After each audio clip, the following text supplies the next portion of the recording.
நீ ஆரம்பிக்கிறது பெருசு இல்லப்பா, நீ ஆரம்பிக்கிறது பெருசு இல்ல, முடிவு வரைக்கும் நீ அதிலே இருக்க வேண்டும். இன்னைக்கு ஒரு தீர்மானம் எடுங்க. நஷ்டப்பட்ட காரியங்கள், நீங்கள் நிறுத்தின எல்லா காரியங்களையும் நீங்கள் சீர்தூக்கி பார்த்து, இல்ல அதற்காக நான் இன்னும் கொஞ்சம் உழைப்பை நான் செலவு பண்ணுவேன், அதற்காக இன்னும் கொஞ்சம் ஜபத்தை நான் செலவு பண்ணுவேன், அதற்காக இன்னும் கொஞ்சம் நான் யோசிக்க ஆரம்பிச்சிருவேன், அதற்காக கொஞ்சம் தூங்காம இருந்து அந்த காரியத்தை செஞ்சு திரும்பி அதெல்லாம் கிளியர் பண்ணுங்க, அதெல்லாம் தட்டி எடுங்க. நான் சொல்றேன், நம்முடைய தேவனாகிய கர்த்தர் உங்களோடு கூட இருப்பாரே ஆனால் நீங்க எந்த இடத்துல போனாலும் என்ன செஞ்சாலும் அதுல கர்த்தருடைய கரம் இருக்குமே ஆனால் உங்களை அதுல ஆசீர்வதிக்கிறதற்கு கர்த்தர் வல்லவராய் இருக்கிறார். இன்னைக்கு இந்த ஜபத்துல யாரோ ஒருத்தர் நினைச்சிட்டு இருக்கலாம், நான் நிறுத்த போறேன் பாஸ்டர், இதுக்கு மேல நான் ஓட மாட்டேன், இதுக்கு மேல நான் தொடர மாட்டேன், இதுக்கு மேல தொடரக்கூடிய சக்தி என்னிடத்துல இல்ல.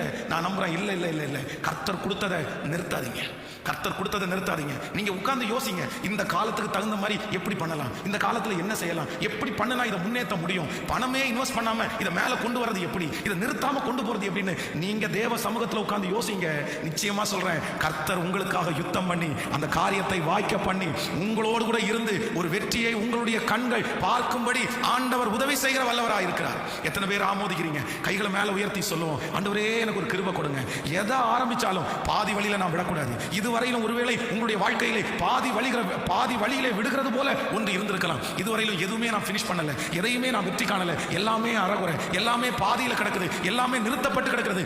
இயேசுவே என் தலை மேல இந்த நெகேமியாவுடைய அபிஷேகம் வைக்கணும். இனி நான் ஆரம்பித்ததை சொல்லுங்க, இனி நான் ஆரம்பித்ததை, ஆண்டவரே இனி நான் எடுத்த தீர்மானத்தை, இனி எனக்கு கர்த்தர் கையில கொடுத்ததை கடைசி வரைக்கும் நான் நிறுத்தாம அதை செய்யக்கூடிய, அதுல வெற்றியை காண்கிற வரைக்கும், அதுல அற்புதத்தை காண்கிற வரைக்கும் நான் நிறுத்தாம இருக்கக்கூடிய ஒரு வாக்கியத்தை சொல்லுவோம். ஆண்டவரே நீர் எனக்கு தாரும், நீர் எனக்கு தாரும்.